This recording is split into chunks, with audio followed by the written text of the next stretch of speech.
تمام تعریف اللہ کے لیے ہے، ہم اس کی حمد کرتے ہیں، اس سے مدد اور مغفرت چاہتے ہیں۔ وہ پاک ہے اور اس کے لیے حمد ہے۔ اس نے چیزوں کو مقدر کیا اور ان کا فیصلہ کیا، باطل اور اس جیسی چیزوں کو حرام قرار دیا۔ اے کبریا والے، تیرے لیے حمد ہے، اور جو تیری حمد کر کے شکر گزار ہوا اس نے شکر ادا کیا۔ تیرے لیے اتنی حمد ہے جسے کوئی شمار کرنے والا شمار نہیں کر سکتا۔ کیا کنکروں، نباتات، ریتوں اور بودوں کو شمار کیا جا سکتا ہے؟ میں گواہی دیتا ہوں کہ ایک اللہ کے سوا کوئی معبود برحق نہیں، اس کا کوئی شریک نہیں۔ ایسی گواہی جو جسموں کو پہنچنے والی آفتوں سے محفوظ رکھے، اور میں گواہی دیتا ہوں کہ ہمارے نبی محمد مخلوقات میں سب سے بہتر اور پاکیزہ ہیں۔ اللہ درود و سلام اور برکت نازل کرے ان پر، ان کے آل و اصحاب پر، جو مخلوقات میں چنیدہ اور سب سے بلند ہیں، جو تحفظ و حفاظت کے سب سے اونچے مقام پر فائز ہیں، تابعین پر اور تا قیامت ان کی اچھی طرح پیروی کرنے والوں پر۔ اما بعد، اللہ کے بندو،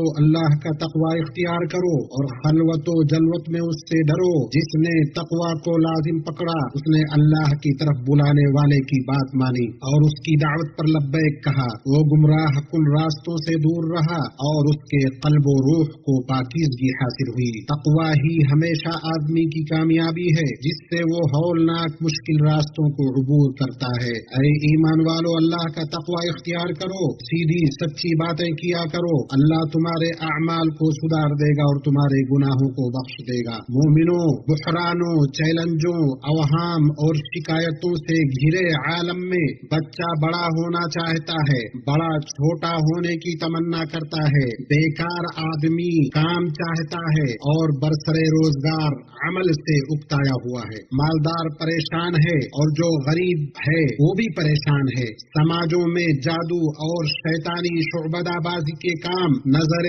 بد کی بیماریاں اور نفسیاتی وبائیں پھیلی ہوئی ہیں۔ مسلمانوں کو جو مصیبت و بیماری لاحق ہوتی ہے یا جانوں اور مالوں میں جو نقصان پہنچتا ہے، وہ محض باری تعالی کے قضا و قدر سے ہے کہ وہ افراد اور معاشرے کو آزماتا ہے۔ یہ ایک گروہ کے لیے کمال کے مراتب کا زینہ اور دوسرے گروہ کے لیے گناہوں کا کفارہ ہے۔ مسلمانوں کے تمام معاملات کو خیر پر محمول کیا جائے گا، گرچہ اسے بلا اور مصیبت لاحق ہو۔ اللہ کا فرمان ہے، ممکن ہے کہ تم کسی چیز کو برا جانو اور دراصل وہی تمہارے لیے بھلی ہو، اور یہ بھی ممکن ہے کہ تم کسی چیز کو اچھا سمجھو حالانکہ وہ تمہارے لیے بری ہو۔ حقیقی علم تو اللہ کو ہی ہے، تم محض بے خبر ہو۔ مومن امت، تحفظ و حفاظت کے موضوع کی یاد دہانی کرانا ان اہم ترین موضوعات میں سے ہے جن کی لوگوں کو ضرورت ہوتی ہے، خصوصاً اس زمانے میں جب بہت سی نفسیاتی بیماریاں جسموں میں گھر کر گئی ہیں۔ بیماریاں ان پر حاوی اور ان میں پیوست ہو گئی ہیں، جیسے مرگی، آسیب، جادو، نظر بد اور حسد جو موت کا سبب ہے۔ قرآنی آیات میں عظیم ترین دلیلیں اور نصوص احادیث میں شاندار ترین وضاحت موجود ہے۔ حالات اور مشاہدہ اس بات کی گواہ ہیں کہ قرآن و سنت دونوں ہر لا علاج بیماری کا مرہم اور علاج ہیں۔ اللہ تعالیٰ نے فرمایا، آپ کہہ دیں وہ ایمان والوں کے لیے ہدایت اور شفا ہے۔ آپ صلی اللہ علیہ وسلم نے فرمایا، تم مجھ پر اپنے رقیہ کو پیش کرو، رقیہ میں کوئی حرج نہیں جب تک کہ وہ شرک نہ ہو۔ کتنے مریض ہیں جو ہلاکت اور موت کے قریب پہنچ گئے، ان کی بیماری میں عالی شان ہسپتال اور ماہر ڈاکٹر و معالجین کارگر نہیں ہوئے، تب رقیہ شرعیہ سے ان کا علاج کیا گیا اور اللہ نے انہیں صحت و عافیت عطا کی۔ امام ابن القیم رحمہ اللہ کہتے ہیں، قرآن تمام قلبی اور جسمانی بیماریوں کا مکمل علاج ہے، بشرطیے کہ بیمار اس سے اچھی طرح اپنا علاج کرے۔ بیماریاں آسمان و زمین کے رب کے اس کلام کا مقابلہ کیسے کر سکتی ہیں جو اگر پہاڑوں پر اتارا جاتا تو انہیں ریزہ ریزہ کر دیتا، اور اگر زمین پر اتارا جاتا تو اسے ٹکڑے ٹکڑے کر دیتا۔ اللہ اکبر، یہ کتنا راسخ یقین ہے۔ زہر یا نظر بد سے جھاڑ پھونک اگر خالص قرآن و حدیث سے ہو تو یہ نبی صلی اللہ علیہ وسلم کا طریقہ اور ان کی شریعت ہے، اس کے سنت ہونے میں کوئی اختلاف نہیں۔ امت مسلمہ، بچاؤ اور حفاظت نقصان، بیماری یا مرض سے بچنے کا سبب ہے۔ اللہ کے بندو، شرعی اوراد، صبح و شام کے اذکار، داخل ہونے اور نکلنے، کھانے پینے، سونے جاگنے کے اذکار اور دیگر وہ دعائیں جو سید المخلوقات صلی اللہ علیہ وسلم سے ثابت ہیں، ان کے ذریعہ اپنے آپ آپ کو، اپنی اولاد اور اپنے گھروں کو محفوظ کریں۔ اللہ بصیر و سمیع پر کامل بھروسہ اور اس کی انوکھی محکم تدبیر کے سامنے معاملات کی سپردگی کے ساتھ یہ اذکار اللہ کے حکم سے محفوظ قلعہ ہیں۔ اللہ پر یقین قدر و منزلت میں سب سے بڑی عظیمت اور حیرت کی تاریکیوں میں سب سے روشن ستارہ ہے۔ کیا اللہ اپنے بندوں کے لیے کافی نہیں؟ میں نے اپنے رب پر بھروسہ کیا، اپنا معاملہ اس کے سپرد کیا، وہ بطور مددگار میرے لیے کافی ہے۔ بس زمانے کے نشیب و فراز سے غمزدہ نہ ہو، کیونکہ اللہ پر میرا یقین میری حفاظت کرتا ہے۔ صحیح بخاری میں ابن عباس رضی اللہ عنہما سے روایت ہے کہ نبی صلی اللہ علیہ وسلم حسن اور حسین کو اللہ کی حفاظت میں دیتے اور فرماتے، بے شک تمہارے والد ابراہیم، اسماعیل اور اسحاق کو اسی دعا کے ذریعے اللہ کی پناہ میں دیا کرتے تھے، اعوذ بکلمات اللہ التامہ من کل شیطان وہامہ ومن کل عین لامہ۔ صحیح مسلم میں ابو امامہ باہلی رضی اللہ عنہ سے مروی ہے کہ انہوں نے رسول اللہ صلی اللہ علیہ وسلم کو یہ فرماتے ہوئے سنا، سورہ بقرہ پڑھا کرو کیونکہ اس کا پڑھنا برکت ہے، اس کا چھوڑ دینا حسرت، اور جادوگر اس کے مقابلے کی طاقت نہیں رکھتے۔ امام احمد نے اپنی مسند میں ابو ہریرہ رضی اللہ عنہ سے روایت کیا ہے کہ نبی صلی اللہ علیہ وسلم نے فرمایا، اپنے گھروں کو قبرستان نہ بناؤ، کیونکہ وہ گھر جس میں سورہ بقرہ پڑھی جاتی ہے شیطان وہاں سے بھاگ جاتا ہے۔ خصوصاً آیت الکرسی، سورہ بقرہ کی آخری حصے، سورۃ الاخلاص اور معوذتین پڑھا کرو، جیسا کہ یہ تمہارے نبی صلی اللہ علیہ وسلم کا طریقہ رہا ہے۔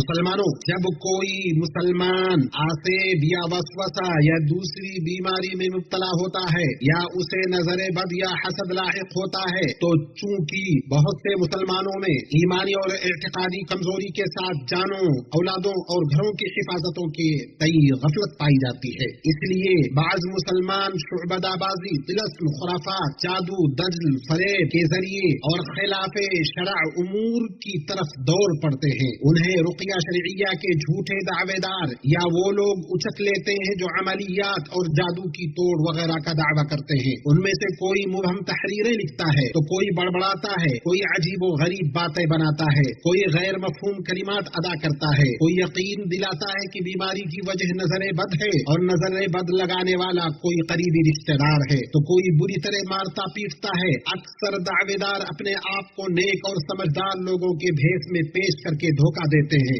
لیکن حقیقت میں وہ دھوکہ باز اور شاطر لوگ ہیں جو بے تحاشا لوگوں کے مال کھانے اور ہتھیانے کے لیے حیلہ سازی کرتے ہیں۔ کبھی کبھار انہیں سادہ لوح لوگوں کو دھوکہ دینے کے لیے وہم پھیلانے والے نسخوں میں ملا دیتے ہیں، خاص طور پر جب یہ چیزیں T V channel, internet, social media اور بعض ڈیجیٹل اپلیکیشن پر مقبول ہوں۔ اے اللہ کے بندو، ان تمام کے بعد تحفظ اور حفاظت میں کسی تکان، تکلف یا دعوے داروں کے جالوں میں پھنسنے کی ضرورت نہیں پڑتی، بلکہ یہ ان تمام چیزوں سے امان ہے۔ آدمی اپنے لیے، اپنے اہل و عیال کے لیے اختیار کرے جس سے افراد اور معاشروں کی حفاظت ہوتی ہے۔ اس میں راسخ عقیدے اور انوکھی شریعت کے تئیں غیرت ہے۔ اللہ تعالیٰ کا فرمان ہے، یہ قرآن جو ہم نازل کر رہے ہیں مومنوں کے لیے تو سراسر شفا اور رحمت ہے، ہاں ظالموں کو بجز نقصان کے اور کوئی زیادتی نہیں ہوتی۔ اللہ رب العزت والجلال نے قرآن کریم میں بے شمار نسخے ہم کو عطا کیے ہیں۔ اللہ رب العزت والجلال کا فرمان ہے، یہ قرآن جو ہم نازل کر رہے ہیں مؤمنوں کے لیے سراسر شفا اور رحمت ہے، ہاں ظالموں کو بجز نقصان کے اور کوئی زیادتی نہیں ہوتی۔ اللہ ہمیں قرآن و سنت میں برکتوں سے نوازے، ان میں موجود روشن آیتوں اور حکمت سے ہمیں بلندی عطا کرے۔ میں اپنی یہ بات کہتا ہوں اور اپنے لیے، آپ کے لیے، بقیہ تمام مسلمانوں کے لیے اللہ عظیم و جلیل سے ہر گناہ اور لفظ سے مغفرت طلب کرتا ہوں۔ آپ بھی اس سے مغفرت طلب کریں اور اس کی جناب میں توبہ کریں، بلا شبہ میرا رب بہت بخشنے والا، بڑا مہربان ہے۔